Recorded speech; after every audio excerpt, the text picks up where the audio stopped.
Hello.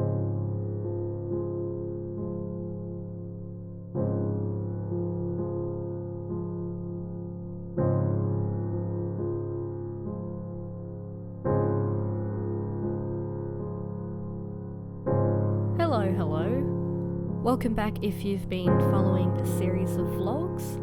For those new though, I've been documenting parts of my journey in completing my honours thesis, and I hope you enjoy this episode today. Currently, or at least at the time of recording this intro, which is now July 13th, it has been 3 weeks since my big presentation where I basically pitched my thesis and the progress made with both the dissertation and creative body of works. And since then, I've pretty much been enjoying having some time off. Earlier this week, I did actually meet up with my creative supervisor just to discuss my plans here on out, and I do have some tasks to complete by our next meeting in August. So aside from continuing with the making process, I must also now begin a draft for my catalogue essay, which will serve as the final chapter for my dissertation, and it basically details what my work is about, how it intertwines with the theory component, as well as my intentions for the exhibition, and how this thesis may be taken on further in terms of research in the contemporary art field. Now, part of this entails envisioning how the gallery space will actually be set up in order to help invoke certain feelings or sensations within the audience. And for me to help gather some ideas, I actually made a trek up north this weekend to see an art exhibition in Newcastle. For me, there's really nothing quite like seeing other exhibitions and observing your own encounters with the artworks as a way to help inform your own objectives for your own works.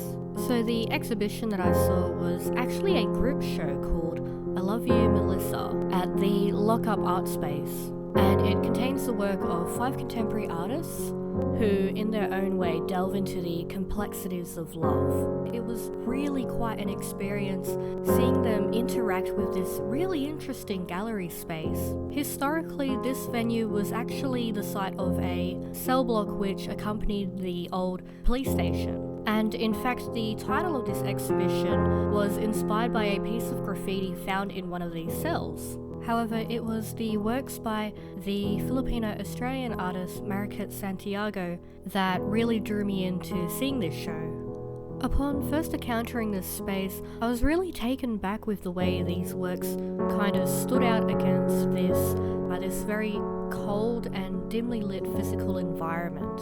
And I was particularly drawn to the materials that she both referenced and used, which included such things as the painted banana leaves, the packing tape and cut up balikbayan boxes used to frame the paintings and to mask and cocoon these statues on the floor arrangement.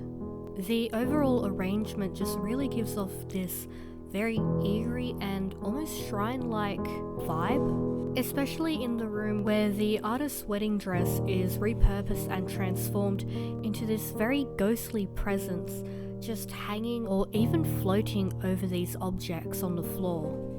So overall, I'm really happy that I made this opportunity just to check out these works in the flesh, and there was a lot to take from this experience. Reflecting on my encounter with this exhibition, as of now 1 week on, I've gathered a few observations and ideas in relation to setting up mine. When I was first sussing out this show online, there were certain things which piqued my interest with Santiago's 2 installations. First of all, it's not often where I get to see the works of an artist whose themes of heritage aligns with what I'm working to convey in this project.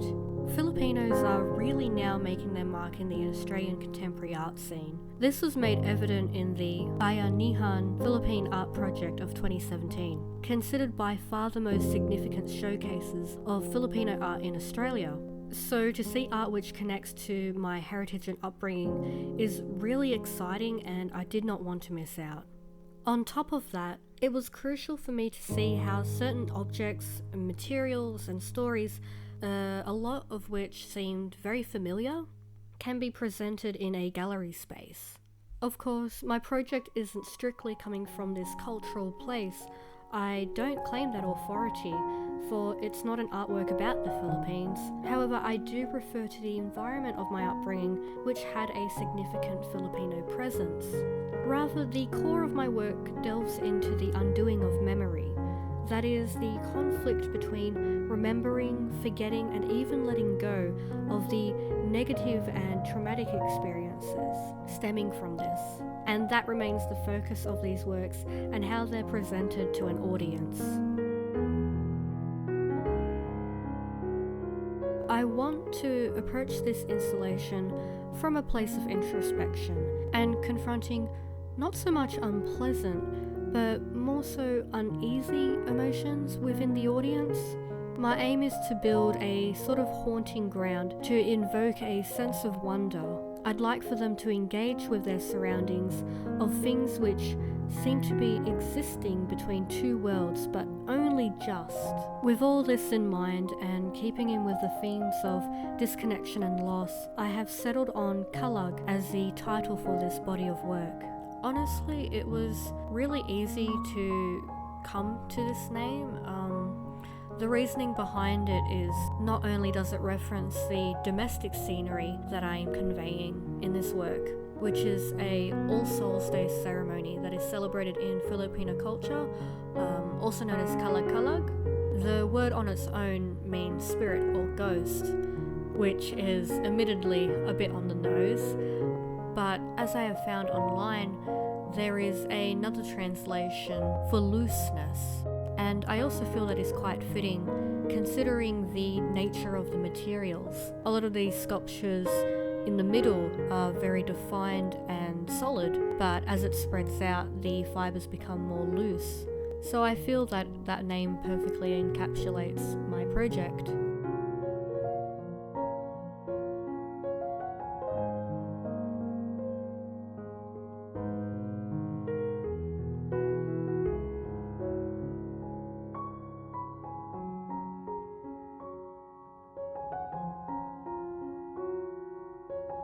I honestly can't believe that it's already been a week since my first meeting back with my dissertation supervisor. It feels at the same time like it's dragged on, and yet it's become a blur. Basically, coming back from that meeting feeling really pumped up and reinvigorated. I had work the next day at 12, kind of overslept, so I woke up around 10:30, which that's normal. But I get a phone call from my fiance that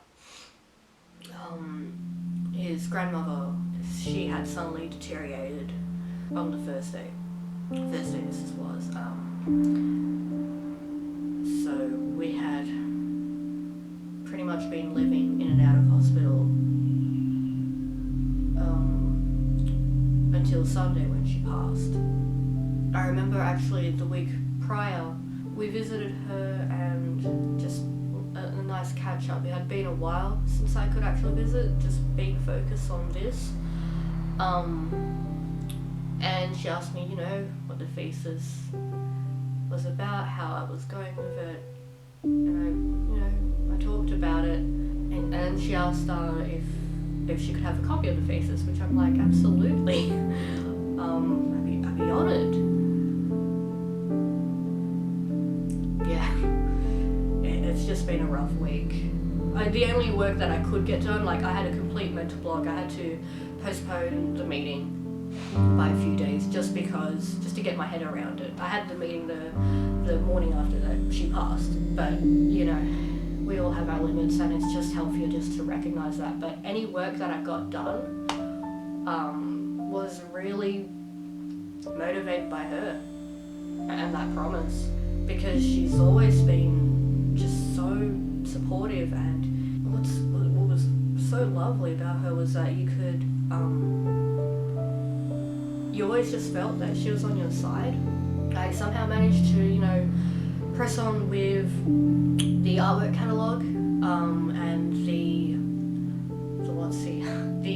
analyses. So I've sent in what I had, but in the meantime today, I just want to get back into some artwork.